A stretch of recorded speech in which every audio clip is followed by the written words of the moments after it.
और इस वक्त की बड़ी खबर आपको बता दें कि रायबरेली और अमेठी से कांग्रेस पार्टी ने अपने पत्ते खोल दिए हैं। कांग्रेस पार्टी ने रायबरेली से राहुल गांधी को टिकट दिया है और साथ ही साथ कांग्रेस नेता केएल शर्मा को अमेठी से टिकट मिला है।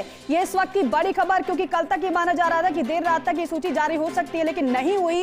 मंथन हो चुका था।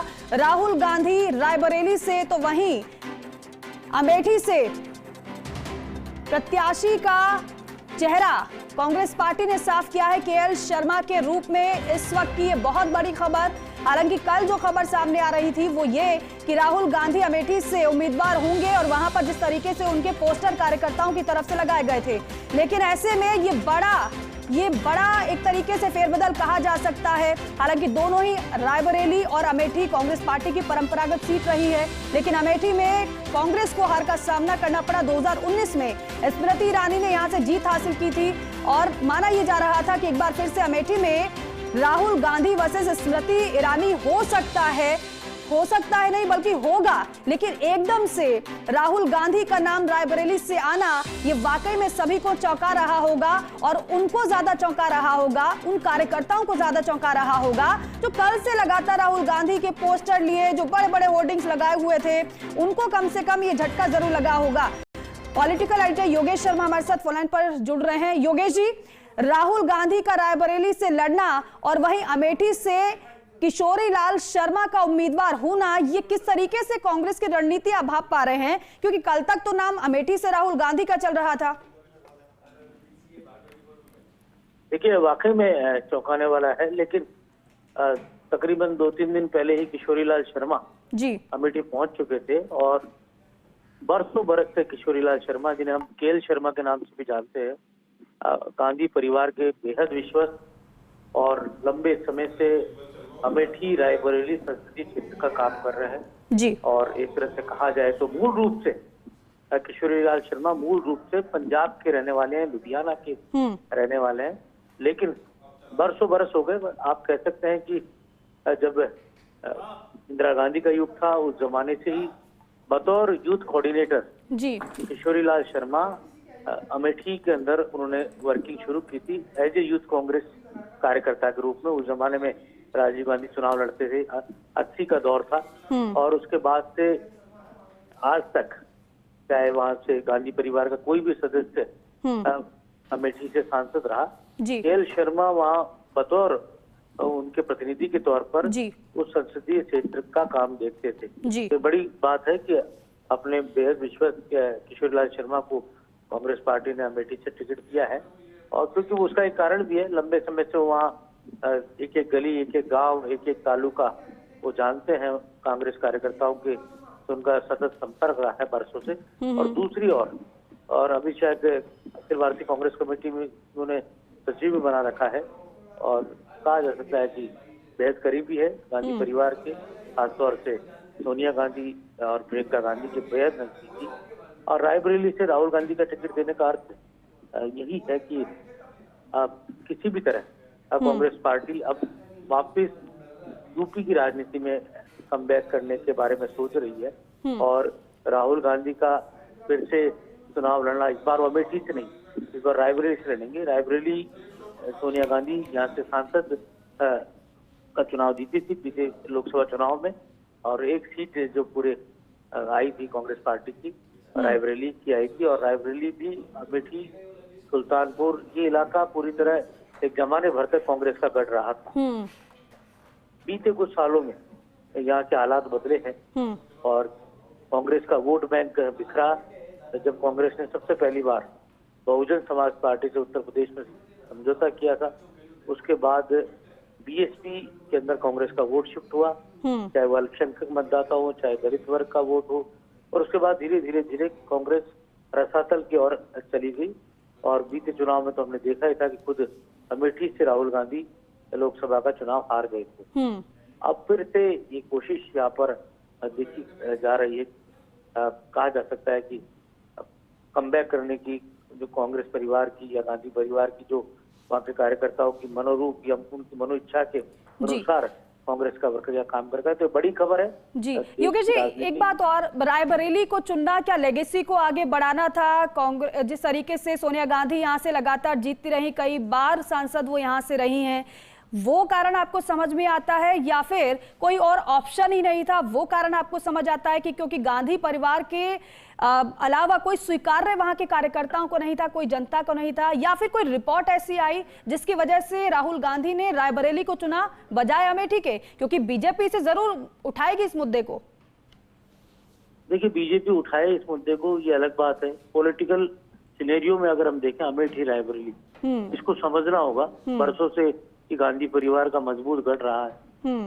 इन्हीं कारणों से पिछले चुनाव के अंदर मोदी लहर में ये सीट कांग्रेस के हाथ से चली गई थी अमेठी की। लेकिन आपको पता है कि यहाँ के जो लोग हैं जी, उनसे गांधी परिवार का सीधा कनेक्शन रहा है। बिल्कुल। आज मुझे और आपको बिल्कुल सोनिया गांधी, राहुल गांधी, प्रियंका गांधी से मिलने में समस्या हो सकती है, कठिनाई हो सकती है, लेकिन इस इलाके के लोग बहुत आराम से वहां तक पहुंच सकते हैं, उस परिवार तक पहुंच सकते हैं। और दिल्ली के अंदर ताल कटोरा जो गोल पोस्ट ऑफिस है, उसके पास में एक ऑफिस चलता है, जिसे दिल्ली रायबरेली संसदीय क्षेत्र कहा जाता है, का ऑफिस कहा जाता है, जो गांधी परिवार जो भी सांसद रहे, राहुल गांधी जब सांसद रहे तब, और बरसों से ये ऑफिस ही सीधा कनेक्ट किया हुआ है इस ऑफिस ने। इस ऑफिस का काम केएल शर्मा संभालते थे बरसों से।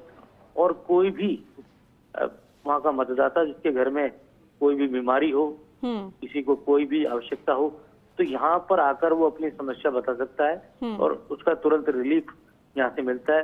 घर में किसी तरह की कोई फाइनेंशियल प्रॉब्लम है या कोई ऐसी दिक्कत है जिसके जरिए कहा जा सकता है कि किसी के घर में कोई बच्ची की शादी है या कोई बड़ी बीमारी होगी जिसका इलाज दिल्ली में होना है, तो उसको लेकर भी तमाम तरह की जो एक व्यवस्थाएं जो करनी होती है अपने क्षेत्र के मतदाता के लिए, वो ये ऑफिस का मैनेजमेंट संभालता है। और यहीं पर रेगुलर इसी ऑफिस में प्रियंका गांधी, राहुल गांधी मिला करते थे वहाँ के अपने क्षेत्र के लोगों से। बीते कुछ सालों में ये कहा जा सकता है कि दूरियां पनपी उस क्षेत्र के जनता के साथ और यहाँ पर कांग्रेस के बड़े नेताओं के बीच में, और इसका नतीजा ये निकला कि अमेठी रायबरेली में कांग्रेस कमजोर होती नजर आई। कहा जा सकता है कि बड़ा लंबा लिगेसी यहाँ से है।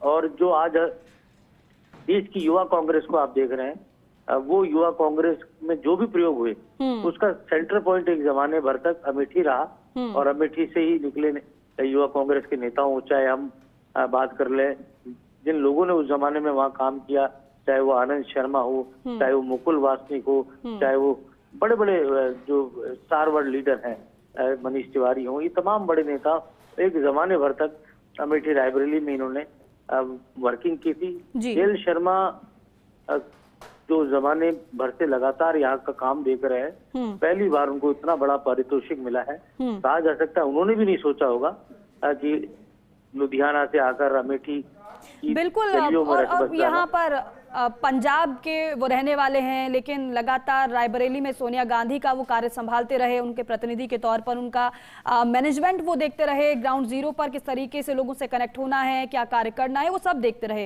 लेकिन यहाँ पर अमेठी की अगर बात की जाए, यहाँ पर भी गांधी परिवार की लेगेसी रही है। वो बात अलग है कि 2019 का मामला जिस तरीके से रहा, 2019 का चुनाव जिस तरीके से रहा, वो कांग्रेस के पक्ष में नहीं रहा। लेकिन ऐसे में प्रियंका गांधी के नाम को लेकर भी चर्चा बहुत थी। कार्यकर्ता ये चाहते थे, ये कहते हैं कि हम चाहते हैं कि दीदी आए, लड़े, हम साथ हैं। लेकिन अमेठी से उनका ना लड़ना या फिर उनका कहीं से भी ना लड़ना, ये क्या बताता है योगेश जी? क्या तैयार नहीं थी प्रियंका गांधी या फिर तैयारी नहीं थी? दीपिका, मुझे लगता है कि यहाँ पर दीदी की डिमांड तो रही होगी जी, लेकिन कहा जा सकता है कि दोनों ही भाई बहन चुनाव लड़े तो निश्चित तौर पर जो प्रचार का भी एक बड़ा दायित्व है उसको कौन संभालेगा। और इसके साथ ही हो सकता है भविष्य के लिए किसी और तरह की जिम्मेदारी की बात की जाए, कोई और तरह का ऐसा चुनाव हो जिसमें प्रियंका गांधी को लेकर रणनीति बन रही हो। यहाँ कार्यकर्ता को एक सामान्य उस कार्यकर्ता को जो यहाँ पर बतौर यूथ कोऑर्डिनेटर जिसने अपना काम शुरू किया था यूथ कांग्रेस में, और एक जमाने में यहाँ पर वो कांग्रेस के और खास तौर से इंदिरा गांधी, राजीव गांधी के नारे लगाता था गाँव गाँव, उस व्यक्ति को यहाँ पर टिकट देकर एक मैसेज देने का काम यहाँ जरूर कांग्रेस पार्टी के आला नेताओं ने किया है। हार जीत अलग है, लेकिन केएल शर्मा का ग्राउंडेड नेटवर्क वहाँ पुराना है। कोई ऐसा नहीं कि किसी गांव को किसी गली को नहीं जानते। बहुत लंबे समय से, तकरीबन यहाँ मान लीजिए आपकी 80 से लेकर और 2024 हो गया, इतने लंबे सालों से वो लगातार अमेठी से जुड़े हुए हैं, रायबरेली से जुड़े हुए हैं। और रायबरेली का पूर्वांचल, जिसका आप जानते हैं, इस इलाके का, उत्तर प्रदेश का ये जो इलाका है, यहाँ पर आज भी वो पुराने कांग्रेस के जड़े हैं। बशर्ते ये है कि कांग्रेस की खुद की गलतियों से या कांग्रेस अपने कहा जा सकता बुरे दौर में पहुंच गई, और इसका कारण खुद कांग्रेस के बड़े नेता और कांग्रेस का स्थानीय जो नेटवर्क था वो जिम्मेदार था। अब धीरे धीरे कांग्रेस बढ़ रही है, आसान काम नहीं है, क्योंकि उत्तर प्रदेश के मुख्यमंत्री योगी आदित्यनाथ अपने आप में, यहाँ पर मोदी मैजिक अपनी जगह है, यहाँ योगी मैजिक भी चलता है। वो योगी मैजिक से सामना करना यहाँ पर कांग्रेस, एसपी, बीएसपी, इन सबके लिए ही चुनौती बना हुआ है। और यही कारण, क्योंकि शासन तंत्र जो योगी आदित्यनाथ का अब तक का रहा है, उसको लोगों ने देखा है। उसी शासन तंत्र, एडमिनिस्ट्रेशन, लॉ एंड ऑर्डर, ये तमाम बड़े मुद्दे हैं जो उत्तर प्रदेश को मोदी फैक्टर से भी अलग हटकर देखते हैं, वो योगी फैक्टर से ताल्लुक करके देखते हैं। और ये वो वोटर है जो योगी का भी वोटर है, यहाँ पर मोदी का भी वोटर है। बस ये जरूर यहाँ पर है कि यहाँ इमोशंस है इस इलाके में गांधी परिवार को लेकर। अब वो इमोशंस क्या वोट में तब्दील हो पाते हैं बरसों बरस बाद राहुल गांधी। लेकिन यहाँ पर बड़ा सवाल ये भी है योगेश जी, इमोशंस से क्या केएल शर्मा कनेक्ट हो पाएंगे? ये भी बड़ी बात है, क्योंकि परिवार का सदस्य होना और एक तरफ से जिस तरीके से प्रतिनिधि होना, वो कार्य संभालना, उनका वहां पर अमेठी जाना, क्या ये भी बताता है कि परिवारवाद को लेकर आरोप जिस तरीके से लगते हैं और यहाँ पर अमेठी से केएल शर्मा को उतारना कांग्रेस पार्टी की तरफ से कहीं ये तो बताने की कोशिश नहीं है कि परिवार से हटकर हमने परंपरागत सीट अपने ऐसे एक नेता को दी है, ऐसे कार्यकर्ता को दी है जो लगातार हमारे साथ जुड़े रहे हैं? देखिए, केएल शर्मा के व्यक्तित्व को जितना मैं अब तक उनके बारे में जाना है मैंने जी, उन्होंने आज तक गांधी परिवार से कुछ नहीं मांगा। गांधी परिवार से उन्होंने केवल मांगा है तो दूसरों के लिए मांगा है। राजस्थान के मैं कई नेताओं की बात कर लूं जिनको केएल शर्मा ने यहाँ सांसद के टिकट दिलाए, विधायकों के टिकट दिलाए, मंत्री तक बनवाया, ऐसे बहुत सारे नाम है राजस्थान की। लेकिन उन्होंने खुद ने कभी चलाकर गांधी परिवार से ये नहीं कहा कि मुझे विधायक का टिकट दो, मुझे सांसद का टिकट दो। जो काम वो उनको दिया हुआ था उसी काम को वो लगातार करते आ रहे थे, अवैध ईमानदारी के साथ, जज्बे के साथ। और कहा जा सकता है कि एक जमाने भर तक साइकिल से उन्होंने, स्कूटर साइकिल से उन्होंने यहाँ पर गांधी परिवार के प्रतिनिधि के तौर पर काम देखा हुआ है। और आपको वो दौर भी, आपको वो फोटोग्राफ्स भी ध्यान होगी जब यहाँ प्रचार करने राहुल गांधी, प्रियंका गांधी आते थे तो ड्राइविंग सीट पर केएल शर्मा बैठा करते थे, वो गाड़ी चलाते थे और उसी गाड़ी में राहुल, प्रियंका गांधी, रॉबर्ट वाड्रा और उनका पूरा परिवार उस गाड़ी में बैठा हुआ हमें नजर आता था। वो पिक्चर्स भी लोगों के जहन में होगी। तो ये कहा जा सकता है कि एक पार्टी के जो नेचुरल वर्कर है उसको पार्टी ने यहाँ पर आगे बढ़ाने का काम किया, टिकट दिया। हार जीत के अलग मायने, वैसे भी उत्तर प्रदेश में कांग्रेस का दबदबा पहले जैसा नहीं रहा, तो ऐसे में ये नहीं कहा जा सकता। लेकिन ये जरूर है कि पूरा गांधी परिवार यहाँ पर केएल शर्मा के लिए भी जुटेगा, जैसे कि राहुल गांधी के लिए जुटा है। और यहाँ पर बहुत ज्यादा कंट्रोवर्सी केएल शर्मा को लेकर, उनके व्यक्तित्व को लेकर कभी रही नहीं, क्योंकि वो सतत यहाँ के लोगों के संपर्क में रहे हैं और लगातार उनका आना जाना रहा है, यहाँ से कनेक्शन उनका रहा है। बशर्ते राहुल गांधी चुनाव हार गए थे, लेकिन केएल शर्मा यहाँ लगातार जुड़े रहे। राहुल गांधी का आना नहीं होता था, लेकिन केएल शर्मा का रेगुलर अमेठी की जनता के साथ उनका संवाद रहा है। अब चुनावी रणनीति है, क्योंकि बड़ा मुकाबला है उनके सामने और वो खुद राजनीतिक रूप से बड़े फेस नहीं है। एज ए पत्रकार हम लोग भले ही उनको जानते होंगे, लेकिन आम जनता अभी भी शायद नहीं जान रही होगी केएल शर्मा कौन है, क्योंकि कांग्रेस के बड़े टाइकून जो नहीं बन पाए थे वो अपने आप को लो प्रोफाइल रखते हैं, अपने काम को ही अपनी ताकत मानते हैं, ज्यादा मीडिया के बीच में आना उनको रास नहीं आता। और योगी जी, पहली मर्तबा होगा ये केएल शर्मा जब चुनाव लड़ेंगे या फिर इससे पहले लड़ चुके हैं? देखिए, जहाँ तक मुझे याद है कि वो अमेठी रायबरेली संसदीय क्षेत्र के प्रतिनिधि के तौर पर उनको जाना गया। और कभी चुनाव उन्होंने लड़ा नहीं, और पंजाब में भी कभी बात चली तो उस वक्त भी उन्होंने चुनाव लड़ा नहीं। लेकिन ये जरूर था कि एम्बिशंस होते हैं राजनीतिक क्षेत्र में, जो व्यक्ति जाता है तो उसकी चुनाव लड़ने की महत्वाकांक्षा होती है। एक बार जरूर मुझे ध्यान है कि राज्यसभा के लिए नाम चला था, लेकिन उस वक्त भी फिर जब कांग्रेस पार्टी का यूपी के शासन था और एक दौर था जब कहा जा सकता लगातार 2 बार यूपी का राज आया था, लेकिन वो बात भी फिर आगे जाकर कहा जा सकता सफल नहीं हो पाई थी। तो कहा जा सकता है ये पहला ही चुनाव है। लोकसभा का चुनाव तो वो पहली बार ही लड़ रहे हैं, उससे पहले मुझे लगता नहीं कि कोई उन्होंने चुनाव लड़ा है, मूल रूप से क्योंकि वो लुधियाना के हैं, पंजाब के हैं। लेकिन पंजाब से उनका ज्यादा नाता रहा नहीं है, उनका उत्तर प्रदेश से ही नाता रहा है। कर्म भूमि उनकी उत्तर प्रदेश रही और यहीं से उनका पूरी तरह ताल्लुक रहा। और कहा जा सकता है कि बिल्कुल योगेश जी, अमेठी से नाता जरूर रहा, लेकिन कहीं ना कहीं ऐसा ना हो कि भारतीय जनता पार्टी से ही मुद्दा बना ले कि बाहरी को टिकट दिया गया है या फिर अन्य कोई बात कही जाए। बहरहाल एक अपडेट अपने दर्शकों को हम बता देते हैं कि 12:15 बजे का वो वक्त होगा जब राहुल गांधी अपना नामांकन दाखिल करेंगे। ये बड़ी खबर आपको बता दें, सोनिया गांधी साथ में मौजूद रहेंगी राहुल गांधी के साथ, क्योंकि सोनिया गांधी रायबरेली से लगातार कई बार सांसद रही है। दोपहर 12:15 बजे का समय है जब पर्चा भरेंगे राहुल गांधी। तो योगेश जी, राहुल गांधी के साथ सोनिया गांधी का होना रायबरेली में नामांकन दाखिल करने के दौरान वो भी काफी कुछ बयां करता हुआ नजर आएगा, और साथ ही साथ आज की उन तस्वीरों पर भी हर किसी की नजर रहेगी। जब नामांकन भरने के लिए पहुंचेंगे राहुल गांधी, साथ में होंगी सोनिया गांधी, और वहां पर जो तमाम कार्यकर्ता और नेता होंगे उपस्थित, वो भी काफी कुछ बयां करने वाला है। कैसे इस कार्यक्रम को देख रहे हैं आप? देखिए, ये पूरे उत्तर प्रदेश में जोश बढ़ने वाला भी एक कार्यक्रम होगा, क्योंकि कांग्रेस को वहां पर फिर से अगर मजबूत करना है तो वहां पर गांधी परिवार को तो अपना पाया मजबूत करना ही होगा, अपना दखल रखना होगा। और वो दखल तभी हो सकता है जब वो चुनाव वहां से लड़े। हार या जीत का बड़ा पैमाना नहीं होता, राजनीति में हार जीत चलती रहती है। आपको ध्यान नहीं होगा कि इंदिरा गांधी चुनाव हार गई थी राजनारायण से, इसी बेल्ट से।